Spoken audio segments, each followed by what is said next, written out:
Depuis le coup d'envoi d'Affaires conclues en 2017, l'émission a connu plusieurs changements, notamment au niveau de l'équipe. Le programme de France 2 était initialement présenté par Sophie Davant, avant que Julia Vignali n'en reprenne finalement les commandes. Parmi la bande qui officie en plateau, plusieurs arrivées et départs. C'est ainsi que les téléspectateurs ont découvert Aurore Maurice en mai 2021. Et le moins que l'on puisse dire, c'est que l'antiquaire venu de Belgique a vu son quotidien complètement changer depuis son arrivée dans Affaires conclues. Auprès de nos confrères de Télé Loisirs, Aurore Maurice se livre sur ce qui a changé dans sa vie, notamment dans son couple.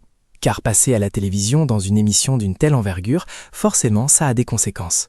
Ce n'est pas évident à gérer, parce que je n'arrive pas à couper mon téléphone, avoue celle qui révélait avoir été battue par son ex-compagnon. Et dans ces moments-là, c'est son cher et tendre qui la rappelle à l'ordre. Mon mari me cadre, heureusement qu'il est là pour me rappeler à la réalité. Il me l'a encore dit hier, « Aurore, tu ne sauves pas des vies ». Je suis hyper demandée, parce que je me rends accessible à l'émission. On a envie de faire copain-copine avec Aurore, sauf que mon vrai métier, c'est d'acheter, de vendre et de faire des expertises. D'ailleurs, face à cette notoriété arrivée il y a maintenant 4 ans, Aurore Maurice est partagée.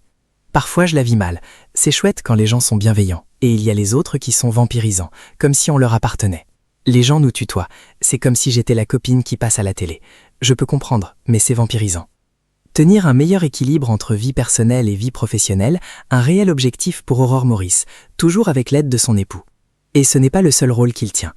Avant qu'elle ne quitte le domicile en direction des studios de tournage d'Affaires conclues, il lui répète la même phrase.